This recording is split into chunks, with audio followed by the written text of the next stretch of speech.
On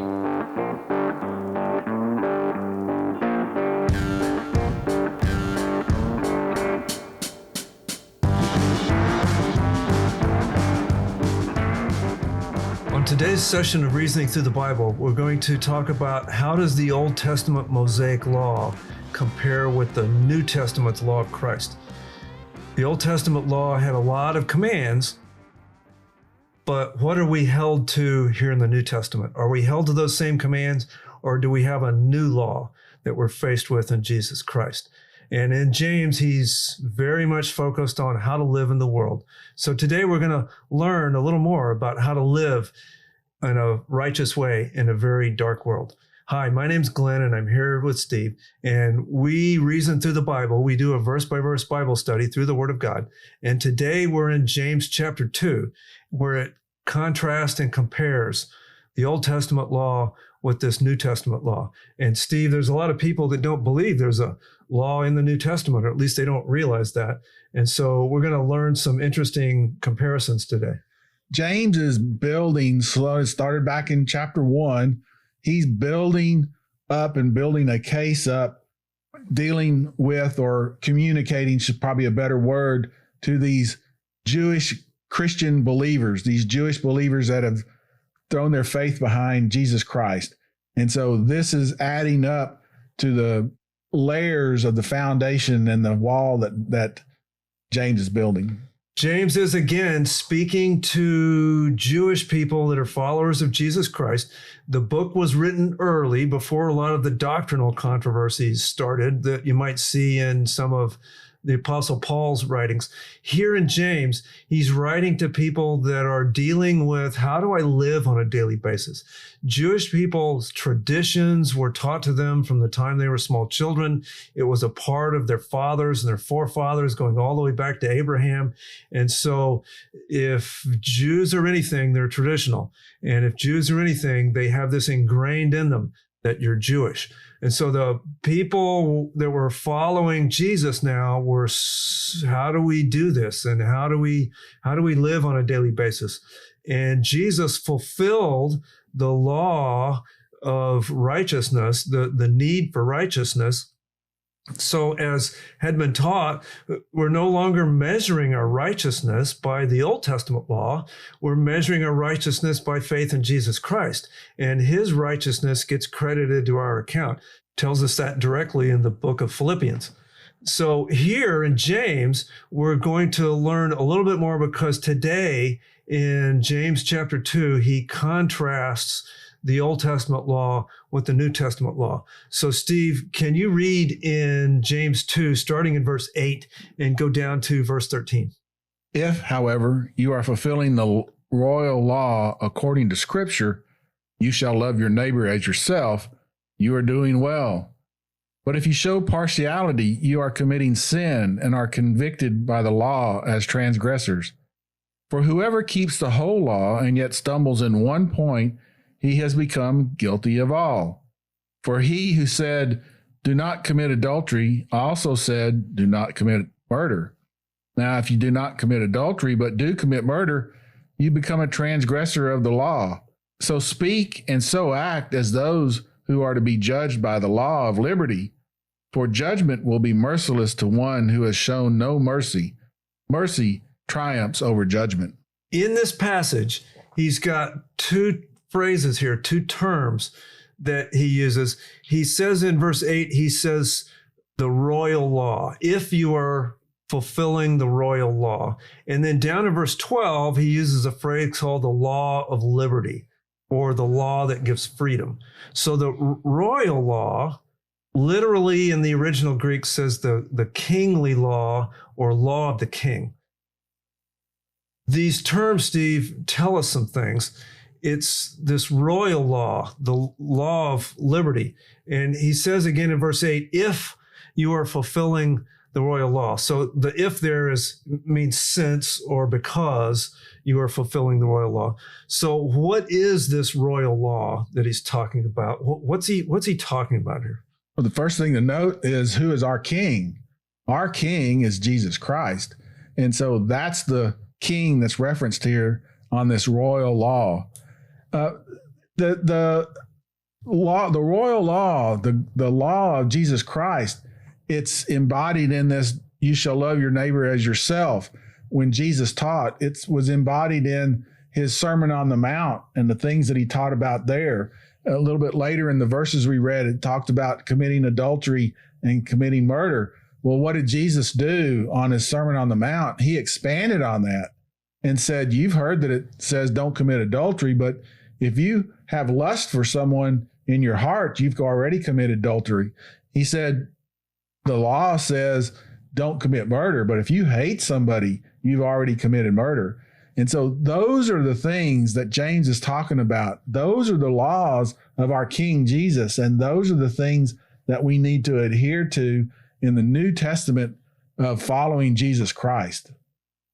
The Old Testament Mosaic Law covered a lot of things, and the people that James is writing to were very familiar with that. They'd grown up in it. But to give a little bit of a flavor of the context here that would be going through these people's minds, the Old Testament law, of course, dealt with a lot of things on how to be fair to people. Again, you mentioned earlier, Steve, don't murder, don't commit adultery, things like this. But it also had rules for every part of life. And when Jesus came along, he accused the Jewish leaders of carrying these laws to a greater extent and tying up heavy burdens and laying on men's shoulders. To give an idea, one of the Old Testament commands in the Mosaic Law was to not work on the Sabbath. And the idea was to have a day of rest so that you could focus on God and your body could rest and your mind could rest and your spirit could rest, that you could learn from God's things and it healthier both physically and spiritually. And so don't work on the Sabbath. And God was very serious about it. And one of the things you weren't supposed to do was to start a fire. And because back in those days, rub two sticks together, there's a lot of work to start a fire. So don't even work to start a fire. Well, even today, if you look at people that are very concerned about Sabbath keeping, they'll say, well, we're not supposed to start a fire. And of course, today you hit a button on the stove and the fire starts. It's not work. And these people, they tell you how they take a good principle and turn it into legalism. Today, any electrical circuit is considered starting a fire. So now you can't, according to some of these Sabbath keepers, they spend time thinking up rules that other people are not supposed to do.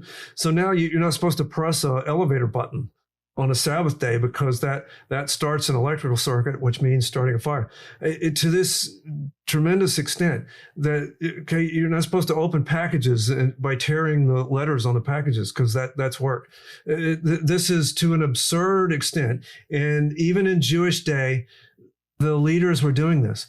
They made keeping the law burdensome.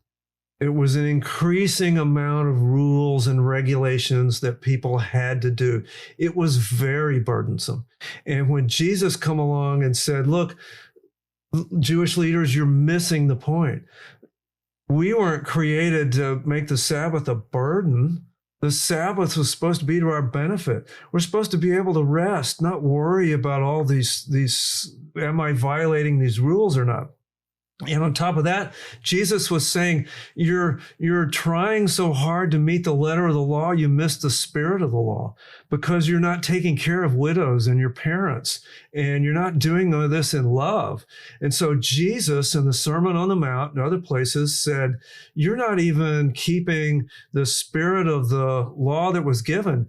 So therefore, I'm going to give you a new one, which is the greatest commandment is to love.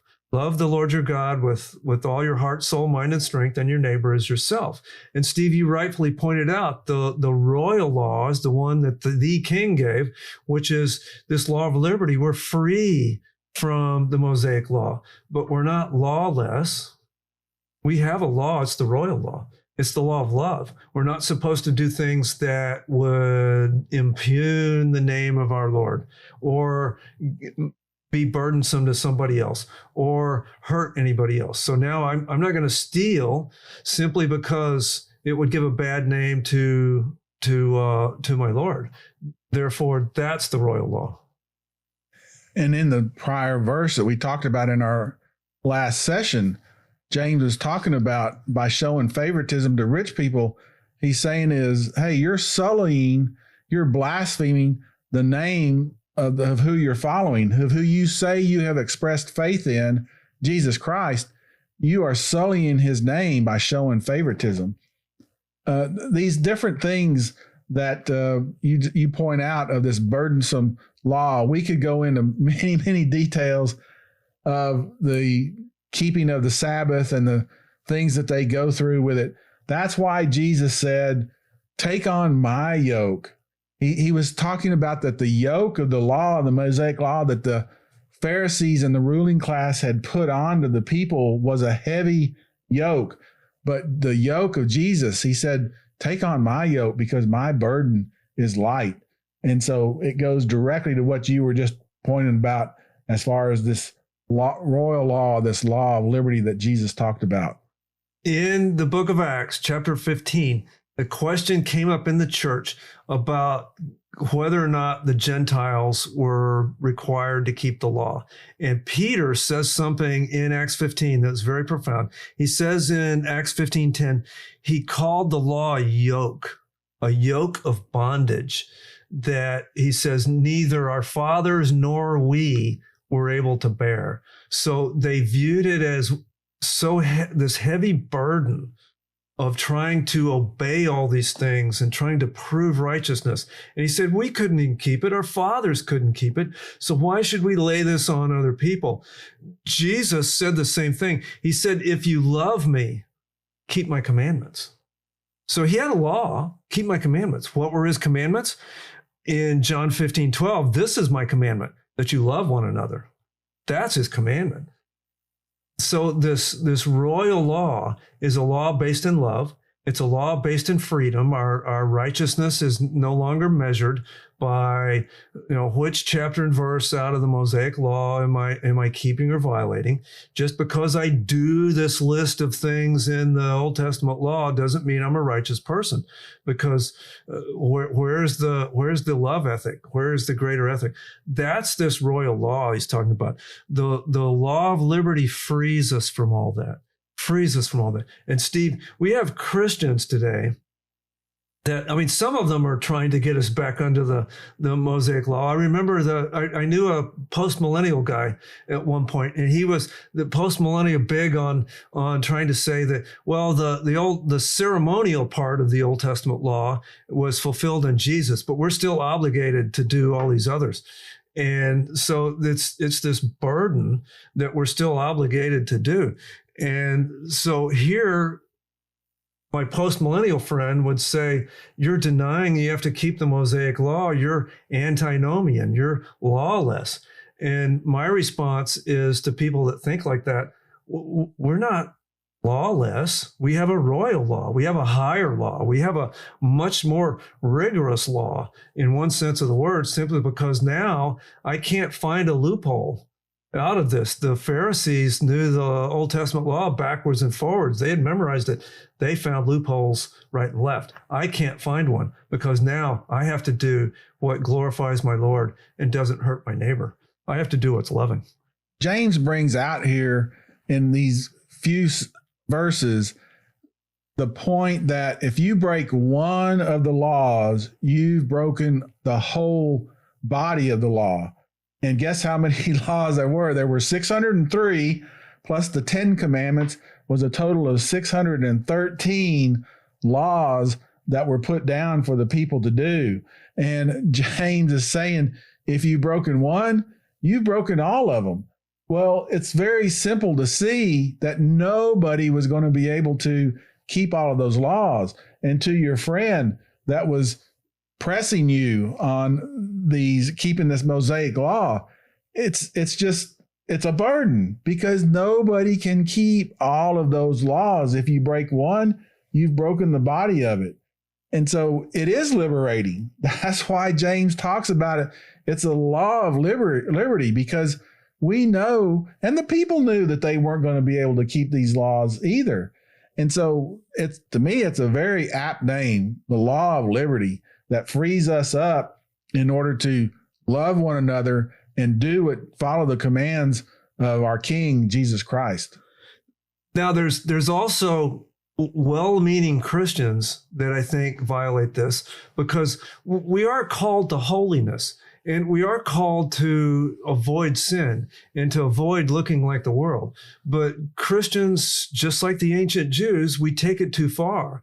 I mean, there's plenty of conservative churches that have laid heavy burdens on people. Don't drink, don't smoke, don't go out dancing, don't play cards, don't go to the theater. They lay these burdens on people, while at the same time, they're the ones out gossiping. They're the ones out with the greed. And this is what Jesus was saying, is don't be hypocritical about these things. We are called to a law, but it's a royal law. It's a law of love. We're not supposed to go around creating rules for other people to keep to prove to us that they're righteous. Whether or not they go to the theater or do some of these other things is between them and God. That's what he's talking about here. Now, here's the next question, Steve. Because he says we have this law of liberty, where it's a law of love, we're not tied to a set of commands back in the Old Testament. But yet, nevertheless, this same book, James, is full of very practical instructions about doing good works. I mean, if James talks about anything, it's about doing good works. So how can he in one breath talk about a law of liberty, that we're free from being measured by our behavior, on the other hand, talk so much about we're obligated to do these good works? What's the balance here? Because James is calling us back to, or calling his recipients back to, the spirit of the law.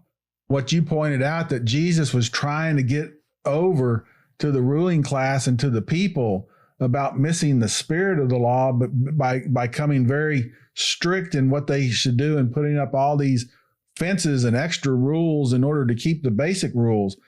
James is calling them back to that, to keep that spirit of the rule. And as we go through here and he's talking about these works, we're going to be seeing that James isn't using the works as a measure of somebody's salvation, but it's a measure of whether or not that person has actually expressed a true faith. And we'll see that when we get into these other verses that are coming up here right after this. But I say once again, James is building up. He's building a case point after point when he gets to these points. And he's actually saying by the end of chapter 2, if you have true faith, you're going to be compelled by this faith in order to show love, to show compassion, to not show favoritism, to go out and serve Jesus Christ. That all, to me, is wrapped up in embodiment of doing good works. There's a very important concept mentioned here in verse 10. So let's reread verse 10 for a second, and subject that we should not miss. Verse 10 says this: "For whoever keeps the whole law and yet stumbles in one point, he has become guilty of all. For he who said, 'Do not commit adultery,' also said, 'Don't commit murder.' Now, if you don't commit adultery, but do commit murder, you've become a transgressor of the law." So here's Steve. How many sins do we have to commit to be separated from God? One. One is all it takes. One's all it takes. So what he's saying here is that if we break a commandment, we've broken the law. Think of it this way. If you break a corner of the window pane, you've broken the window. You can't say, well, look at all this other glass over here, not broken. No, you broke the window. Here's another way of looking at it. If I'm driving down the street and the policeman pulls me over and says, you're speeding, you're driving too fast. And I turn around and say, well, golly gee whiz, I didn't rob a bank and I didn't murder anybody. And all day yesterday, I drove around and I didn't speed. And look at all the laws I did keep. And the policeman's going to say, that's nice. Let's talk about this speeding violation. Or same with any other law. If any criminal gets charged with a crime, let's say he gets charged with murder and goes before the trial judge, and the defendant says, well, I never defrauded anybody, and I never stole anything, and I never robbed a bank, and well, let's talk about this murder. So if you've broken a law, you've broken the law. That's what he's talking about. So what we can't do is say, well, God, I know I had a couple of discretions, but I'm not as bad as all these other people because look at the laws they're breaking and my law is not as bad. No, you've broken a law. What does the Bible tell us about sin? How many people have sinned? We have all sinned and fallen short of the glory of God, it says over in Romans. So even one sin, you've broken the law. None of us have any ground, as James says here, just because I committed adultery and didn't murder, or the other way around, I have no righteous ground to stand on. We're all guilty. Then in verse 13, for judgment will be merciless to one who has shown no mercy. Mercy triumphs over judgment. So it says there, Steve, the one who has shown no mercy will receive no mercy. That scares me. That scares me. Why should it scare me? Well, because there's probably been times in your life, like there's times in mine, whenever we maybe not have shown mercy, maybe before we became a Christian. It's all fits into this theme of James, where he's talking about hold your tongue, be slow to anger. It's hard sometimes for us, because we're still connected with this flesh to the world, to not be vengeful for people or to not show favoritism. And James, again, is calling these recipients of his letter here in order to go to a higher standard, because they have expressed a faith in Jesus Christ. All of us should realize that as we go through life, if I don't show mercy to people, then I shouldn't go before God and expect him to show mercy to me. If I go through life acting harshly towards those around me, then why should I get to God and expect him to be loving towards me? The law of sowing and reaping is one of those principles in the Bible that is like an iron vise. None of us are going to get out of it. If I go through life forgiving other people, then the great judge will recognize that and show life to me. If I have mercy on others, then he'll have mercy on me. That's a high standard. That's a high standard. Of course, it all assumes, again, this is for the very first verse, he's speaking to Christians. And the first, just because I may be good to my friends, if I don't follow Jesus Christ, then it's all moot, because I won't be in heaven worshiping him. So that's a good spot to stop for today. Next time, we're going to get into one of the parts of Scripture that has created quite a bit of controversy, which is a relationship between faith and works. And we're going to see whether or not James aligns with Paul or not. And we're going to conclude that he does. And we're also going to conclude that faith and works is indeed dead, but that's not an issue. And we're also going to work out this issue of faith and works and what it has to do with everyday living, and does it deal with salvation. So one of those passages that's been batted around like a ping pong ball for many centuries, but we're going to solve it right here next time. And I can't wait to get into it, Glenn. So we'll see you next time on Reasoning Through the Bible. Thank you so much for watching and listening. May God bless you.